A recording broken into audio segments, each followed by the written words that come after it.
నమస్తే. ఈరోజు మనం ఒక అదిరిపోయే టాపిక్ గురించి మాట్లాడుకోబోతున్నాం. ఇది వినటానికి ఒక చిన్న కథలాగా అనిపించినా, ఉద్యోగం కోసం ప్రయత్నిస్తున్న ప్రతి ఒక్కరికి, నిజం చెప్పాలంటే ప్రొఫెషనల్ డెవలప్మెంట్కి ఇదొక మాస్టర్ క్లాస్ లాంటిది అని చెప్పొచ్చు. మన రోజువారీ అలవాట్లు, అలాగే మన బిహేవియర్, ఇవి మన కెరియర్ తలుపులను ఎలా తెరుస్తాయో ఈ ఎక్స్ప్లెయినర్లో డీకోడ్ చేద్దాం. సరే, ఇక ఏమాత్రం ఆలస్యం చేయకుండా డైరెక్ట్గా అసలు విషయంలోకెళ్ళిపోదాం. ఒక్కసారి ఈ ప్రశ్న గురించి ఆలోచించండి. అసలు ఇంటర్వ్యూలు అంటే ఏంటి? వాళ్ళు అడిగే ప్రశ్నలకు సమాధానం చెప్పడమేనా? సాధారణంగా మనమేమనుకుంటాం, మేనేజ్మెంట్ వాళ్ళు మన టెక్నికల్ స్కిల్స్ చూస్తారు, మనం బట్టి పట్టిన సమాధానాలు వింటారు, మన సర్టిఫికెట్లు, మార్కులు చూసి జాబ్ ఇచ్చేస్తారు అనుకుంటాం గదా? కానీ నిజానికి అది పూర్తిగా నిజం కాదు. కార్పొరేట్ ప్రపంచం ఒక అభ్యర్థిలో అక్షరాలా ఏం వెతుకుతుందో అర్థం చేసుకోవాలంటే మనమిప్పుడు చూడబోయే ఈ ఆసక్తికరమైన కేస్ స్టడీ గురించి తెలుసుకోవాల్సిందే. సరే, ఇప్పుడు మనం మొదటి విభాగానికొద్దాం.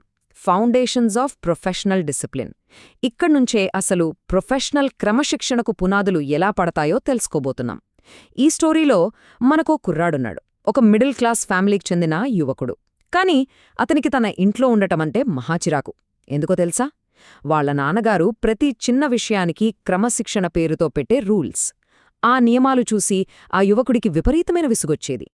ఆ నాన్నగారి రూల్స్ ఎలా ఉండేవంటే, గదిలోంచి బయటకొస్తే ఫ్యాన్ ఆఫ్ చేయడం, టీవీ కట్టేయడం, టేబుల్ నీట్గా ఉంచుకోవడం, ఇల్లు సర్దడం, ఇవన్నీ ఆయన పదే పదే చెప్తూ ఉండేవారు.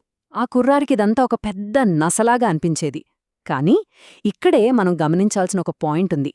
ఇవి కేవలం విసుగు తెప్పించే మాటలు కావు. ఇవి మన సాఫ్ట్ స్కిల్స్, మన రీసోర్స్ మేనేజ్మెంట్, ఇంకా మనం తీసుకునే ఇనిషియేటివ్స్కి సంబంధించిన చాలా పవర్ఫుల్ బేసిక్ ట్రైనింగ్. అయితే ఇలాంటి టైంలో ఆ కుర్రాడికి ఒక మంచి కంపెనీ నుంచి ఇంటర్వ్యూ కాల్ వస్తుంది. హమ్మయ్య, ఈ ఇల్లు వదిలి వెళ్ళిపోవడానికి ఇదే కరెక్ట్ టైం అనుకుంటాడు. ఇంటర్వ్యూకు బయలుదేరుతున్నప్పుడు వాళ్ల నాన్నగారు ఖర్చుల కోసం కాస్త ఎక్కువ డబ్బులిస్తూ ఒక మాట చెప్తారు. వాళ్ళు అడిగే ప్రతి ప్రశ్నను ధైర్యంగా ఫేస్ చేయి, ఒకవేళ నీకు ఆన్సర్ తేలేకపోయినా సరే భయపడకుండా కాన్ఫిడెంట్గా ఉండు అని. ఆ మాటలు నిజంగానే ఆ యువకుడికి ఎంతో ఆత్మవిశ్వాసాన్నిచ్చాయి. ఇప్పుడు మనం రెండవ విభాగంలోకి ఎంటర్ అవుతున్నాం, ద హిడెన్ బిహేవియరల్ టెస్ట్. ఇక్కడే అస్సలు సినిమా మొదలవుతుంది. మన కుర్రాడు ఇంటర్వ్యూ జరిగే ఆఫీస్ బిల్డింగ్ దగ్గరకు చేరుకుంటాడు. అది చాలా పెద్ద బిల్డింగ్, కానీ విచిత్రంగా అక్కడ ఎలాంటి సెక్యూరిటీ గార్డ్స్ లేరు. వాతావరణమంతా చాలా సైలెంట్గా ఉంది. ఇక్కడ్నుంచే అతని అసలైన ఇంటర్వ్యూ స్టార్ట్ అయింది. కాకపోతే ఆ విషయం పాపం ఆ కుర్రాడికి తెలీదు. ఆ కుర్రాడు బిల్డింగ్ లోపలికి నడుచుకుంటూ వెళ్తున్నప్పుడు ఏం జరిగిందో తెలుసా?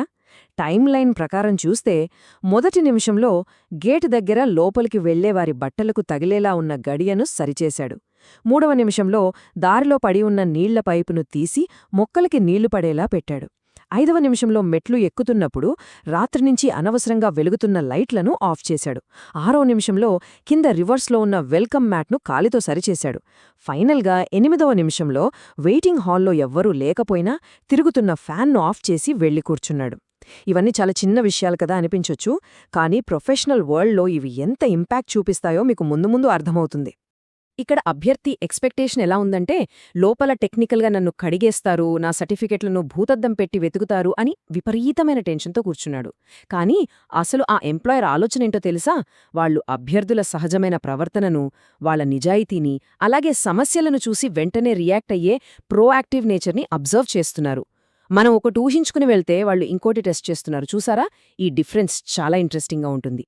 ఇక ఫైనల్గా లోపలికి పిలుపొచ్చింది. యువకుడు చాలా భయపడుతూనే లోపలికి వెళ్లాడు. అక్కడ ఉన్న మేనేజర్ అతని సర్టిఫికెట్స్ ఫైల్ తీసుకున్నాడు. కానీ ఆ ఫైల్ని అసలు ఓపెన్ చేయనేలేదు. ఒక్క క్వశ్చన్ కూడా అడగకుండా డైరెక్ట్గా, సరే ఉద్యోగంలో ఎప్పుడు జాయిన్ అవుతావు అని అడిగాడు. మనోడికసలు ఫ్యూజులు ఎగిరిపోయాయి. ఏంటిది, ఇది కూడా ఒక ట్రిక్ క్వశ్చనా, లేక నిజంగానే జాబ్ ఇచ్చేశారా అని ఫుల్ కన్ఫ్యూజన్లో ఉండిపోయాడు. దీంతో మనం మూడవ విభాగానికొచ్చాం, ద సర్ప్రైజ్ అసెస్మెంట్ రివీల్. ఆ తర్వాత అసలేం జరిగిందో ఇప్పుడు చూద్దాం. ఆ మేనేజర్ ఆ కుర్రాడి కన్ఫ్యూజన్ని చూసి నవ్వి తమ కంపెనీ ఫాలో అయ్యే ఒక crazy and innovative selection process గురించి చెప్పడం స్టార్ట్ చేశాడు. అసలు మిగతా వాళ్లందర్నీ కాదని ఆ యువకుడిని ఎందుకు సెలెక్ట్ చేశారో రివీల్ చేశాడు. ఆ మేనేజర్ చెప్పిన మాట వింటే నిజంగా మనం కూడా షాక్ అవుతాం. ఆయన ఏమన్నారంటే, మేము ఎవ్వర్నీ ఎలాంటి ప్రశ్నలు అడగలేదు, వచ్చేవాళ్లందరూ అసలు ఏం చేస్తున్నారు, ఇలా ప్రవర్తిస్తున్నారో చూడ్డానికి సీసీ కెమెరాలు పెట్టాము అని చెప్పాడు. అంటే ఆ బిల్డింగ్ మొత్తం ఒక సైలెంట్ ఇంటర్వ్యూ జోన్ అన్నమాట. క్యాండిడేట్స్ వేస్ట్ అవుతున్న నీటిని, ఊరికే వెలుగుతున్న లైట్లను, ఫ్యాన్లను ఎలా డీల్ చేస్తున్నారో ఆ కెమెరాలు మొత్తం రికార్డ్ చేశాయి. ఇంటర్వ్యూకి వచ్చిన మిగతా వాళ్లందరూ కూడా ఆ వేస్ట్ అవుతున్న రిసోర్సెస్ని, చెల్లాచెదురుగా ఉన్న వస్తువులను చూసి చూడనట్లు వదిలేసి వెళ్ళిపోయారు. కాని మన కుర్రాడు ఇంటర్వ్యూ రూంలోకి అడుగు పెట్టక ముందే దారిలో ఉన్న ప్రతి చిన్న మిస్టేక్ని కరెక్ట్ చేసుకుంటూ వచ్చాడు. వాళ్ల నాన్నగారు చిన్నప్పట్నుంచి నేర్పిన ఆ అలవాట్లే అతనికి తెలియకుండానే సహజంగా అతని చేత ఆ పన్లన్నీ చేయించాయి.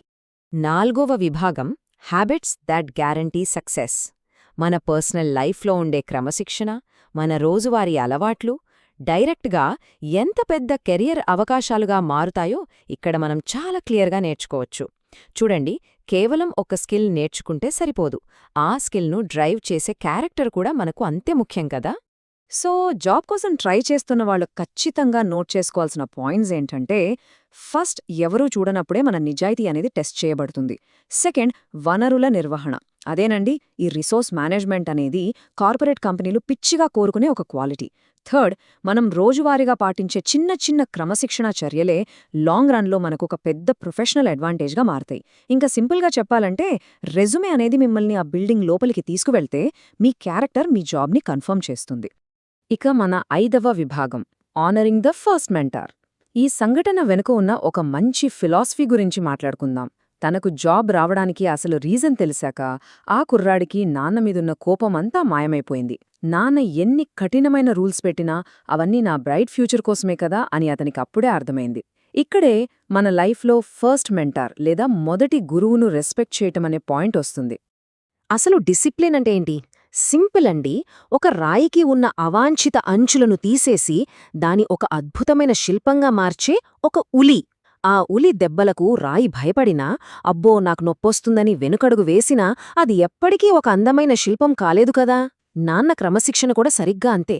మనలోని లోపాలను అలా ఉలిపెట్టి కొట్టినట్లుగా సరిదిద్దుతాడు. పేరెంటింగ్లో ఉండే ఒక లోతైన ఫిలాసఫీ గమనించండి. అమ్మ ప్రేమ అనేది ఒక కవిత లాంటిది. అది మనకు ఓదార్పునిస్తుంది, చాలా స్పష్టంగా కనిపిస్తుంది, ఈ ప్రపంచం నుంచి మనల్ని సేఫ్గా ప్రొటెక్ట్ చేస్తుంది. కాని నాన్న క్రమశిక్షణ అనేది ఒక చరిత్ర లాంటిది. అది కాస్త కఠినంగా అనిపించొచ్చు, దాని వెనుక నాన్న పడే కష్టం మనకు వెంటనే కనిపించకపోవచ్చు. కాని ఆ టఫ్ గైడెన్సే మనల్ని రేపు బయటి ప్రపంచాన్ని ధైర్యంగా ఎదుర్కొనేలా చేస్తుంది. తాను చూడలేని ఎత్తుని కూడా కొడుకు చూడాలని తన భుజాలపై కూర్చోబెట్టి మరీ లోకాన్ని చూపిస్తాడు నాన్న. మన లైఫ్ టైం లైన్లో చూసుకుంటే, ఒక 5 ఏళ్ల వయసులో నాన్న మనకొక గొప్ప గురుడులాగా, సూపర్ హీరోలాగా కనిపిస్తాడు. కాని కరెక్ట్గా 25 ఏళ్లు వచ్చేసరికి ఆయన పెట్టే ఆ రూల్స్, గైడెన్స్ వల్ల నాన్నే మనకు పెద్ద విలన్లా, శత్రువులాగా అనిపిస్తాడు. అయితే మనం ప్రొఫెషనల్గా స్థిరపడి లైఫ్లో ఒక పొజిషన్కి వెళ్ళిన తర్వాత మాత్రమే నాన్న ఎంత గొప్ప అన్సంగ్ హీరోనో మనకు రియలైజ్ అవుతుంది. ఆ క్రమశిక్షణ తాలూకు వాల్యూ మనకప్పుడే తెలుస్తుంది. ఒక శిల్పి తన ఉలితో రాయిలోని చెడును ఎలాగైతే పక్కకు తీసేస్తాడో, నాన్న కూడా మనలోని చెడును అలాగే తీసేస్తాడు. సో ఈరోజు ఎక్స్ప్లెయినర్ ద్వారా మనం తెలుసుకోవాల్సింది ఏంటంటే, సక్సెస్ అనేది కేవలం మన దగ్గరున్న సర్టిఫికేట్స్, టెక్నికల్ స్కిల్స్ మీద మాత్రమే డిపెండ్ అవ్వదు. అది మన అలవాట్లు, మన క్రమశిక్షణ, మన బిహేవియర్ మీద కూడా ఆధారపడి ఉంటుంది. అసలు మిమ్మల్ని ఇలా ప్రొఫెషనల్గా తీర్చిదిద్దిన ఆ సైలెంట్ శిల్పి ఎవరో ఒక్కసారి గుర్తు చేసుకోండి. ఖచ్చితంగా మీ పెదవులపై నవ్వొస్తుంది. మళ్ళీ మరో ఇంట్రెస్టింగ్ టాపిక్తో కలుద్దాం. సెలవు.